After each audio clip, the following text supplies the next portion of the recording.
नमस्कार मेरे विद्यार्थियों। एक नई आशा के साथ और एक नई श्रृंखला के साथ मैं आपकी हिंदी विषय की हिंदी अध्यापिका आपका हिंदी की ई कक्षा में हार्दिक स्वागत करती हूँ। विद्यार्थियों, आज हम कक्षा 7वीं में विषय हिंदी में पाठ्य पुस्तक ज्ञान सागर से पाठ 4 बातूनी का अध्ययन करने वाले हैं।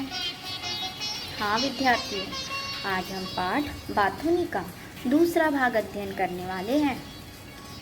बातूनी पाठ के लेखक है हरिशंकर परसाई।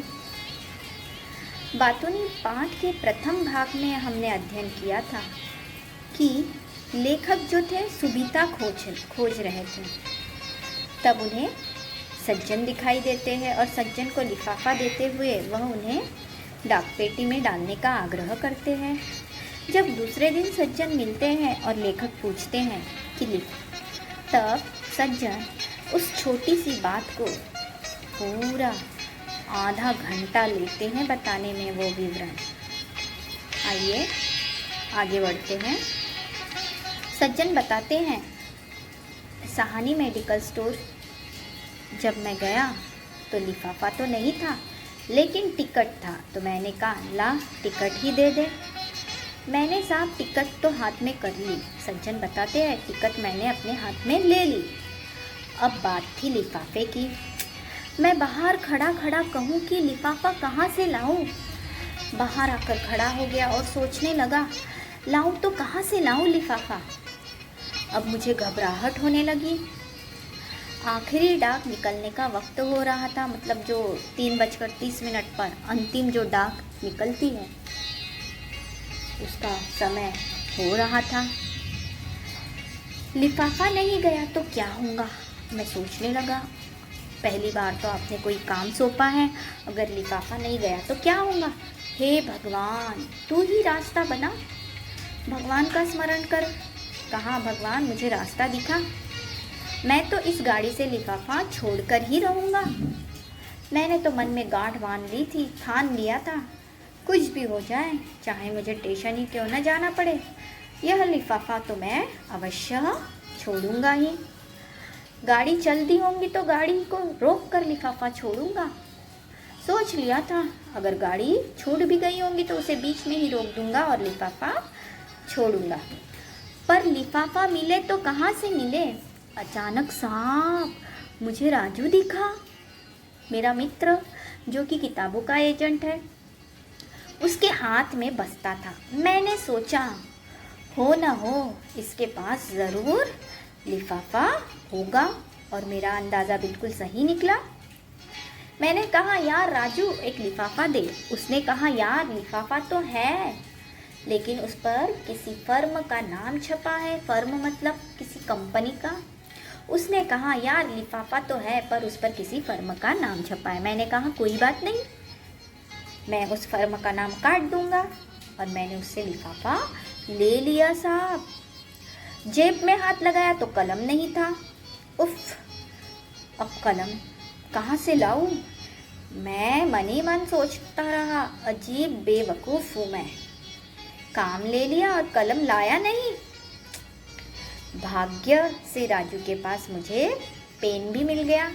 मैंने कहा, यार दे दे, अब पेन भी दे दे तू। और उसने साहब फौरन निकाल कर दे दिया। राजू में इतनी बात अच्छी है कि उसके पास कोई भी चीज़ हो तो फौरन दे देता है। सज्जन साहब लेखक को बताते हैं, साहब राजू में एक बात बहुत अच्छी है, अगर उसके पास कोई भी चीज़ हो तो वह ना नहीं बोलता है, फौरन दे देता है, जल्दी से दे देता है। अब मैंने पेन तो ले लिया साहब, लेकिन अब लिफाफा किस पर रखकर उसमें पता लिखूं। मैंने झट से उसका बस्ता ले लिया और उस पर लिफाफा रखा और उसकी कंपनी का नाम काटा और पता लिखा। और साहब मैं भागा पोस्ट ऑफिस की तरफ। अब संयोग देखिए साहब, योगायोग तो देखिए कि पहुंचा ही था कि डाकिया चिट्ठियाँ निकालकर लेटर बॉक्स बंद कर रहा था। डाकिया डाक निकालकर डाक पेटी बंद कर रहा था। मैंने कहा, भाई साहब, यह चिट्ठी भी ज़रूरी है, इसे डाक में शामिल कर लीजिए। यह भी पत्र बहुत आवश्यक है, इसे अपने डाक में शामिल कर लीजिए। वह भला आदमी था, सज्जन आदमी था। उसने लिफाफा लिए लिया। तब साहब मेरा मन हल्का हुआ कि चलो, आपने जो काम सौंपा था वह पूरा तो हो गया। विद्यार्थियों, बातूनी पाठ का दूसरा भाग यही समाप्त करती हूँ। अब बातूनी पाठ के तीसरे भाग के साथ मैं आपसे पुनः मिलने आती हूँ। तो जल्दी से अपनी कॉपी और पेन लाइए। हाँ, जल्दी से अब गृहपाठ लिखिए। लेखक ने सज्जन को क्या काम करने के लिए कहा और क्यों? आप जानते हैं ना, लेखक ने सज्जन को डाक पेटी में लिफाफा डालने के लिए कहा। क्यों? क्योंकि लेखक सुबीता के तलाश में थे, समय हो गया था। सज्जन ने राजू से लिफाफा क्यों मांगा? क्योंकि सहानी मेडिकल स्टोर में सज्जन को लिफाफा नहीं मिला और राजू किताबों का एजेंट था, सो राजू के पास तो लिफाफा अवश्य होगा। अच्छा विद्यार्थियों, यह पाठ यही समाप्त करती हूँ। इस पाठ के तीसरे भाग के साथ मैं आपसे पुनः मिलने आती हूँ। धन्यवाद।